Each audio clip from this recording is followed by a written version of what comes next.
Gini, gua aja nih ya, setiap kali ke bioskop sekarang, kalau misalnya ngeliat film-film horor lokal zaman sekarang, lu lihat aja posternya, selalu ada tulisan berdasarkan thread kisah nyata viral. Itu kalau gua udah ngeliat tulisan kayak begitu aja, langsung mules gua anjing. Kagak bohong gua. Bisa-bisanya tulisan yang membuat gua mules tersebut sekarang mulai berevolusi, teman-temanku semua. Kemarin, ketika gua nonton film Sorop ya, Anda tahu tulisannya apa? Based on unfinished thread. Bahasa anjing ya. Berdasarkan thread yang belum selesai. Memang ya, saya pikir-pikir lagi, zaman sekarang kalian tuh nggak perlu ikut seminar, nggak perlu kuliah. Apa itu kuliah film di IKJ? Apa itu kuliah film di BINUS? Apa itu kuliah film di UMN? Kagak perlu bos, lama-lama lu kuliah, bikin aja thread. Itu pun nggak perlu selesai lu bikinnya. Setengah jadi pun udah dibeli bos sama PH. Belum sampai di situ evolusinya ya. Sekarang gue menemukan tulisan lagi yang lebih mind blowing lagi daripada tulisan yang ada di posternya film Sorop, yaitu film Pengantin Setan. Awalnya gue ke bioskop, memang udah ada tujuan pengen nonton film ini. Dan seperti biasa, gue kalau misalnya mau nonton sebuah film, udah pasti posternya gue foto dulu buat gue post di story Instagram yang ngelantur, ya kan? Dan ketika gue memperhatikan sekilas posternya Pengantin Setan, oke lah, gak ada yang aneh dari poster ini gitu kan. Gue mulai jalan 20 cm, 40 cm, 1 meter, mendekati poster tersebut. Gue mulai memperhatikan, kok ada yang aneh dari poster ini ya. Bisa dilihat ya. Nih, gue kasih tunjuk apa yang aneh nih. Gue kasih tunjuk apa yang aneh. Nggak apa-apa kan? Normal lah ya posternya ya. Oke lah, bagus lightingnya gitu ya. Konsepnya dengan cinta segitiga sama setan sama jin. Oke lah. Tapi lu lihat ada yang aneh nih. Ini magicnya di sini. Ini sisi magisnya di sini. Lu perhatiin nih ya. Gue geser ke atas ya.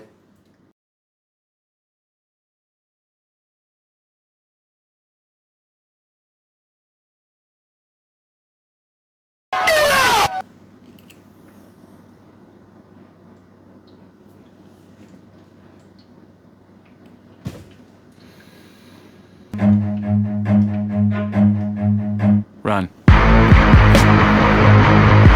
Aku stres, aku nggak ada semangat lagi bikin konten. Aku mau berhenti.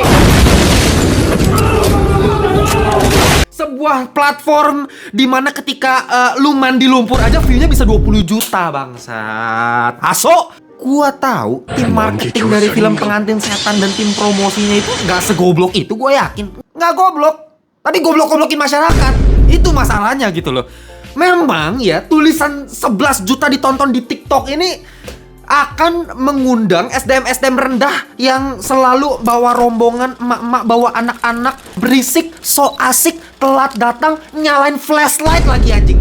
Dan fix, dijamin, ketika mereka melihat poster ini dengan seksama, ketika mereka melihat tulisan ditonton lebih dari 11 juta kali di TikTok tersebut, mata melihat tulisannya, mata mengirim sinyal ke korteks cerebral untuk memahami bahasanya, lalu dikirim lagi ke lobus occipital untuk memahami makna di balik kata-kata tersebut, dan tibalah ke satu kesimpulan, wah, film ini tidak bisa aku lewatkan. Insting FOMO masyarakat seperti ini sudah pasti langsung menyala gitu. FOMO sense-nya, kalau Spider-Man punya Spider Sense, masyarakat seperti tadi itu punya FOMO sense namanya gitu. Oke, kita sudahi dulu pembahasan tulisan tersebut. Mau tulisannya ditonton berapa puluh juta kali di TikTok kayak, di Facebook kayak, di grup WA keluarga kayak, sebenarnya nggak bakal jadi masalah kalau memang film yang disajikan itu ceritanya menarik. Sesimpel itu. Mau setolol apapun ceritanya, membodoh-bodohi masyarakat separah apapun, ya namanya film ya film, hiburan ya hiburan. Setiap orang punya hiburan masing-masing. Jadi gue sangat memahami itu. Selama cerita filmnya itu menarik, gue gak jadi masalah. Tapi masalahnya, baru 5 detik gue duduk di bioskop, dialog pertama, kata-kata yang disajikan adalah, aku ketemu sama cowok lagi, cowok ganteng, dan anehnya aku kayak diajak berhubungan badan gitu bang. Dari kalimat pertama yang muncul di film aja dia bisa bikin gue ilfeel gitu loh.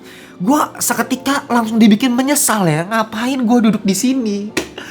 Oh alah, janco, film opo ini gitu kan. Film-film tipikal horror mesum tahun 2010-an, ngerti gak sih?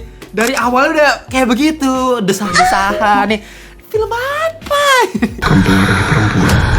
Tapi semakin gue nonton filmnya, semakin cerita berjalan. Ketika gue melihat dari penataan lighting di kamar, color grading yang ala-ala kecoklatan sepia seperti itu gitu ya.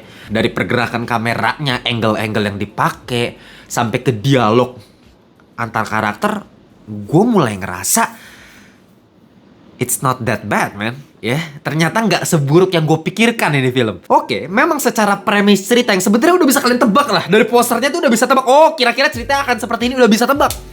Nah, dari premis cerita yang memang terkesan, gue harus akuin, terkesan sangat-sangat murahan. Cringe, unfaedah. Kayak, kok bisa ada cerita kayak beginian? Yang memang katanya, ini adalah cerita kisah nyata yang dialami oleh seorang wanita bernama Echa yang menjadi narasumber di podcastnya RJL 5. Kalian bisa tonton lah kalau pengen tahu cerita kisah nyatanya seperti apa gitu.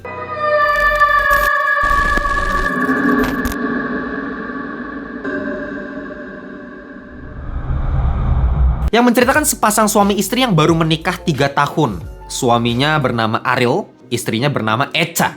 Tapi meskipun mereka baru 3 tahun menikah, hubungannya udah mulai kerasa kayak hambar. Mereka mulai sering berantem. Dan ternyata penyebab utama dari perkelahian antara suami istri ini adalah sesosok jin, ya. Jin bernama Jin Dasim nih.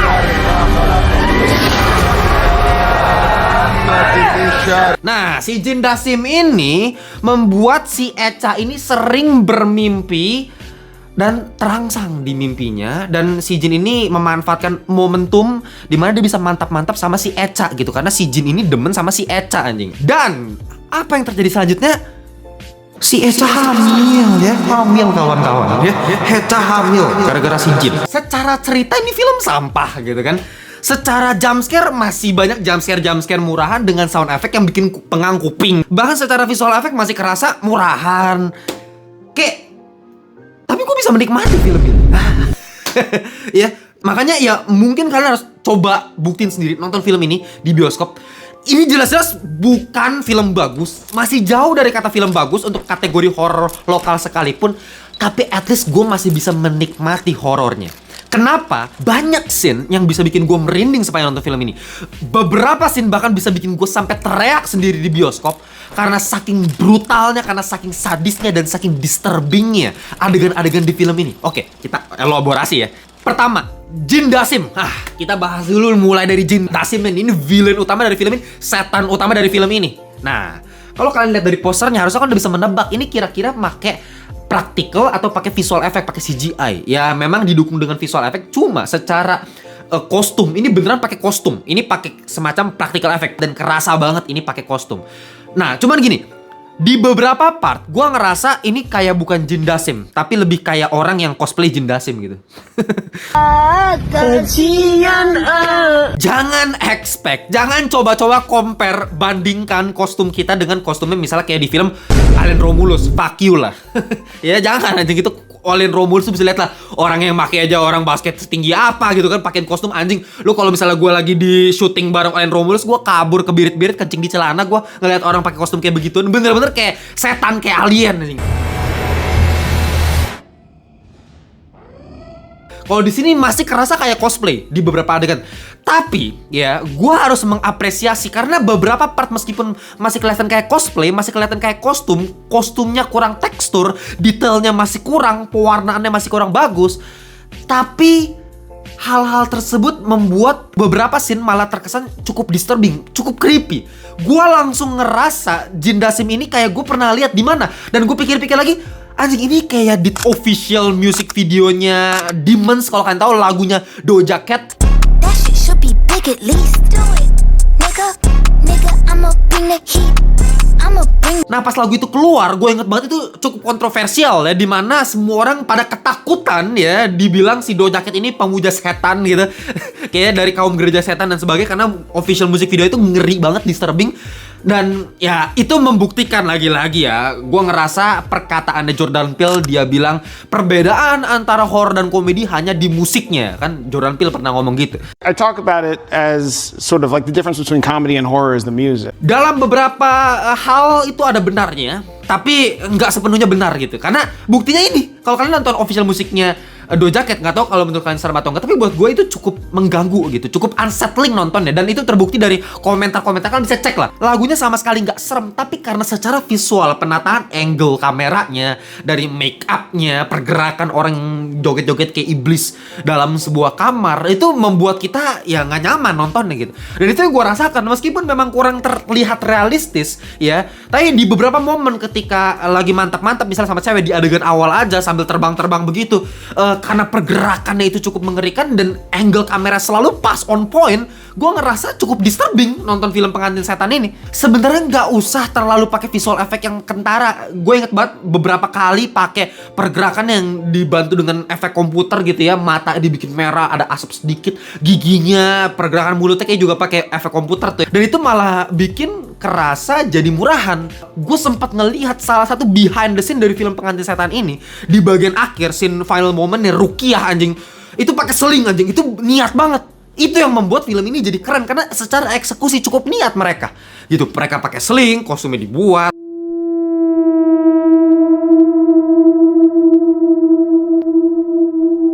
Ala-ala scene Exorcist ya, ini kan tipikal Exorcist Rukiah gitu kan, pengusiran setan yang ya masih ala-ala Exorcist dengan orang terbang, kasurnya ikut terbang gitu, oke lah. Tapi di sini dikelilingin orang baca doa, ditambah lagi abis itu ada demonnya gitu, di upgrade lagi, ada demonnya di atas lagi nemplok gitu kan.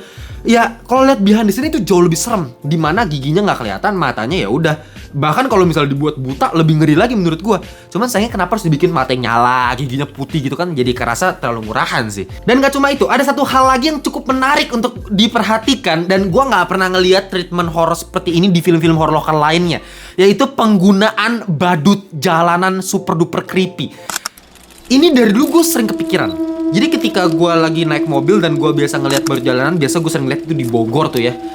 Kalau malam-malam itu ngeri banget gitu ya. Lu lihat, lu tau lah ya, badut jalanan yang kalau misalnya kayak Boboiboy, Doraemon, Upin Ipin masih nggak apa-apa lah. Tapi ada tuh beberapa yang badut jalanan tuh kayak pakai muka anak kecil atau bayi yang matanya tuh kayak cacat gitu loh matanya. Kayak gue yakin kalian semua bakalan takut lah ngelihat badut jalanan yang tipikalnya seperti itu.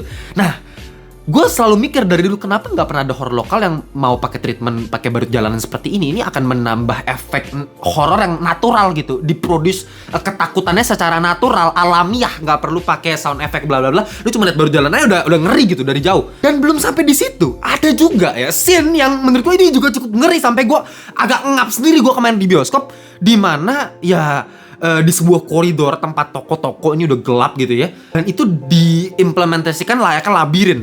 Jadi ketika ada satu si cowok ini, si suaminya nyari-nyari si istrinya, kok istrinya tiba-tiba ada di situ. Tapi ketika dipanggilin nggak nyaut-nyaut, istrinya cuma jalan, diikutin ke koridor yang bagian sini, ke koridor. Jadi kayak bener-bener labirin, dia muter-muter gitu ya. Sampai di satu momen, di satu titik puncak klimaksnya, kan bisa lihat lah di trailer atau special looks-nya, ada si cewek itu di pojok ruangan teriak-teriak. Dari situ aja sebenarnya udah kayak bangsa itu ngeri loh. Itu ngeri loh, treatment kayak gitu ya udah menurut gue sesimpel itu, sesederhana itu, tapi jarang gue lihat di horror lain yang mementingkan jump scare lagi, jump scare.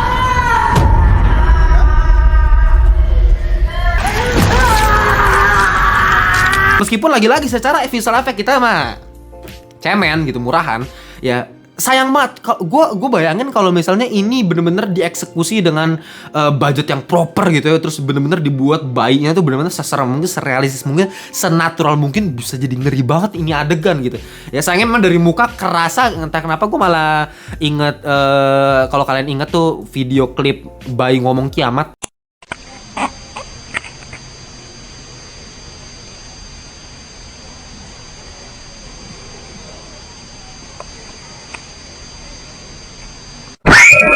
Ya buat kalian yang seumuran gua ya, Gen Z yang kelahiran tahun 2000-an harusnya pernah ingat pas masih bocil. Gue ingat pas masih SD kalau nggak salah ngeliat klip itu, gue shock mampus, kaget anjing gue. Ya takut itu bayi memang ngeri banget. Dulu kan zamannya editing belum segimana ya kayak zaman sekarang ya. Nah, ya beberapa bayi itu dimanfaatkan layaknya bayi ngomong kiamat gitu ya. Kayak misalnya di basement panningnya, momentumnya, kapan ngasih jump scare, menurut gue ini cukup berhasil gitu ya. Apalagi suara bayi gitu, dan kita berhasil masuk ke perspektif karakternya kayak suaminya.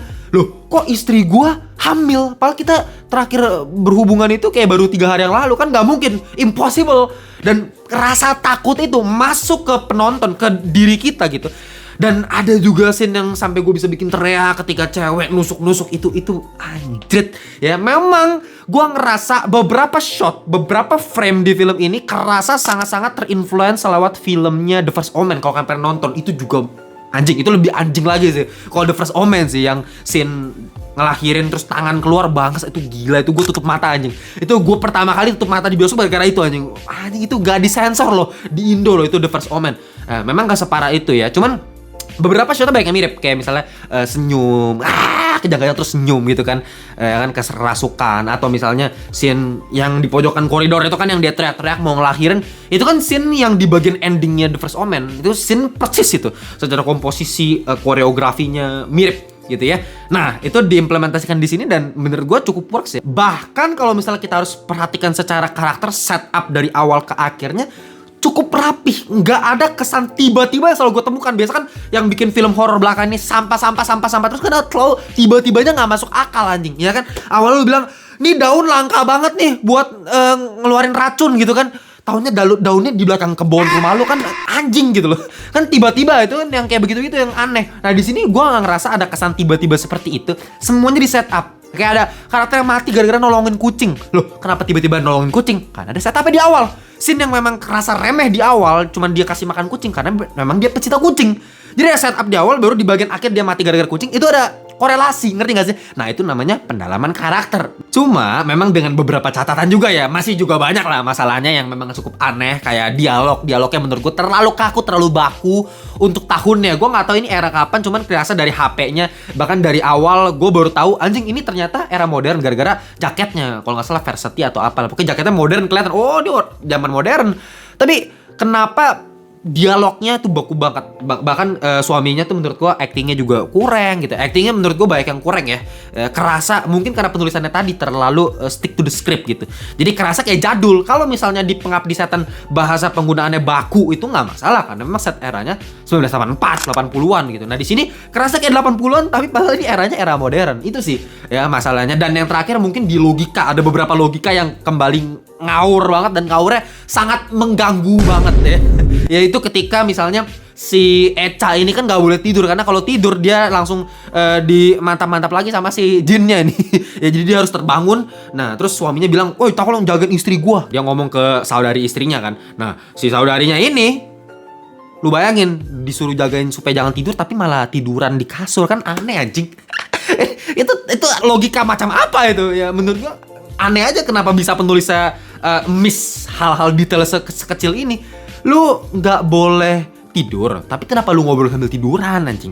Terus ngomongnya pelan banget lagi. Ini ada satu dialog nih yang gua catat sedikit. "Kaeca, jangan tidur. Kaeca, bangsat. Lu kalau ngomong kayak gitu siapa yang jangan tidur anjing? Kaeca, jangan tidur, Kak."